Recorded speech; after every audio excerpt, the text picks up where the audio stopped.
My name is Wambua Msembi. I'm a fourth year student graduating this year at Mount Kenya University, doing a Bachelor of Degree in Economics and Finance. So I'm the author, Destination. Destination is a book, it is a magnum opus that embodies principles, virtues, and some critical questions an individual should ask himself as he embarked to the journey to their destination of their dreams and visions. I wrote Destination because of many aspects, especially I needed to give back to the society because, as many of you, I grew up in an environment that is not pleasant. I grew up in an environment it was so hard. It was not favorable in terms of economically. It was not favorable in terms of social life. And education was a challenge back then.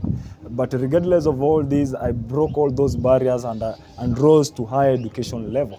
And I feel that the challenges that I experienced when I was young, I know the challenges have not gone. Hizi challenges zinapatwa pia na watu wengine.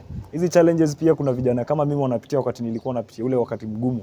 Especially my primary level and high school level was not easy. I struggled a lot in terms of fee. I struggled a lot in terms of even uniforms, in terms of even social amenities. But I broke all these challenges and rose to higher education level, and right now I'm graduating this August. So it was not a walk in the park, neither was it a bed of roses. I had to sacrifice a lot. I had to invest a lot of time in reading.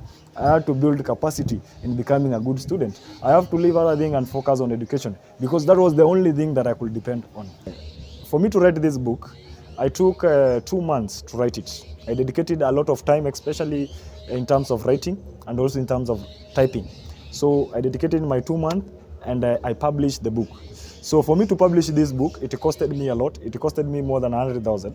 Especially when it comes to printing, it has a lot of money in terms of printing. And also publishing the book, it has a lot of money. And also getting the license from the copyrights, KECOBO, the Kenya Corporate Board of Writing, KECOBO. You need to pay some fees. So it costed me a lot. And that's why I was mentioning that our leaders from this county, they need to wake up and empower the youth. Because if I can explain to someone how it costed me, it might encourage them even to write. If someone hears kuandika kitabu ni costly, inaweza mgharimu sana, anaweza fikiria maybe asiandike.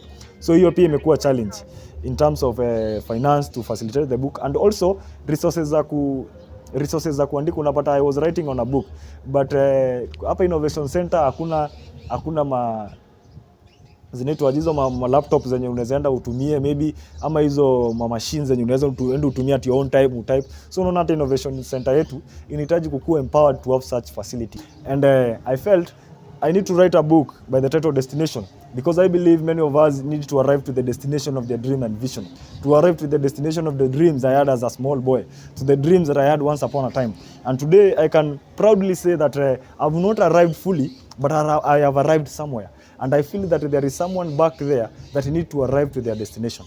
And that's why I decided to write a book to give back to the society. I'm from Isiolo. I grew up in a slum, and I know many children are still there.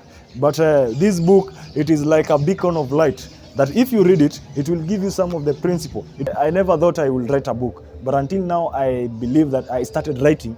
It is the time it started flowing. I thought maybe I could take maybe a year to write a book, but the moment I started, it took me a short while to write a book. So I came to realize that in this life, until you begin something, it will never. And what inspired me to write this book, I have a friend, when I was in university, before second year I became a student leader, and I had a friend of mine who was a president called SK Kajwang. SK Kajwang is a bit younger than me, and he wrote a book. He has written a book by the name Becoming a President.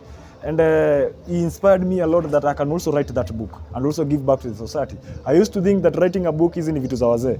But the moment I saw somebody, I get inspired. It inspired me to write, and also because I had that urge to give back to the society. And the only way I saw that it was easy is to write a book. So I've launched the book today. You can purchase it at Nuria store that facilitate books countrywide, and you can also take my number so that you can have a copy. My number is 0740 47 49 19. Let me repeat. My number is 0740 47 49 19. If you really need to have a copy of this book, you can call to that number, or either you can reach to Nuria store and have a copy.